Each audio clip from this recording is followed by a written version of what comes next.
Hi. Today is more of an urban legend day. I live about 15 to 20 minutes from Tijuana, Mexico, in San Diego, California. So as a kid, I've always gone down to Tijuana, and it's actually the largest border crossing in the world. The most crowded. The number of people that go through there. It's the, I don't know, most used. Anyways.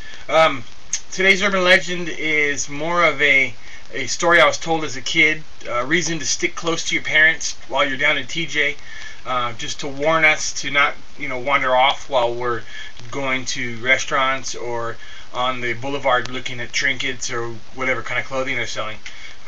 They told me the story back when I was probably 7, 8 years old about a couple had gone down there, a U.S. couple had gone down to Tijuana for the afternoon to have lunch.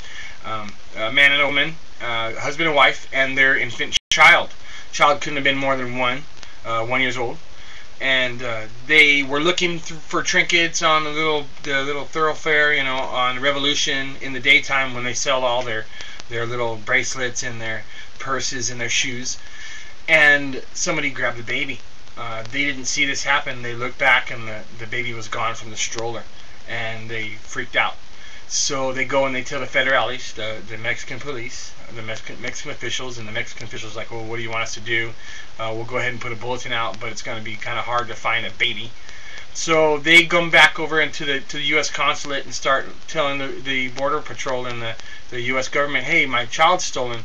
And they said, well, we really can't do anything in Mexico short of watching the border crossing and seeing if somebody brings him back across, maybe smuggles him back across. They're watching through the border cameras, and one of the border crossing officials sees a baby in a car, and they start getting up closer to it, and they see that it is the child they're looking for.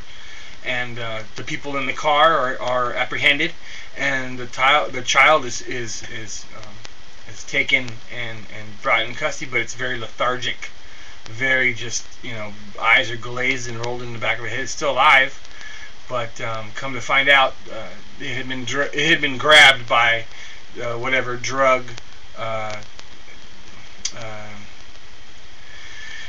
drug dealers. The baby had been grabbed by drug dealers. I have to be really, really easy about what I say because the wrong people can keep mad. And cut open and made into a mule. They cut the baby open and took out the baby's intestines and a lot of the baby's vital organs and stuffed it full of whatever drugs and sewed it back up and pumped it full of drugs so it would still be alive, and tried to smuggle drugs back across the border in this infant child's lower intestinal area. That was the story that kept me close to my mother while we were down in Tijuana doing whatever we were doing, shopping or eating. And that's something that you don't hear too many people talk about anymore. It happened, I think, in the 80s. It's actually a true story that happened in the early 80s, maybe late 70s, and kept me no more than an arm's length from my mother as a child, visiting down in Tijuana. We had some relatives down there too, and we'd go visit down there, and this is just something that you wouldn't catch me out of line of sight from my mom. Fear of me getting taken away and drug dealers stuffing cocaine in my stomach. So thanks for listening today. If you have any other urban legends that aren't the normal everyday urban legend, feel free to leave me a comment on the bottom. Thank you. Bye.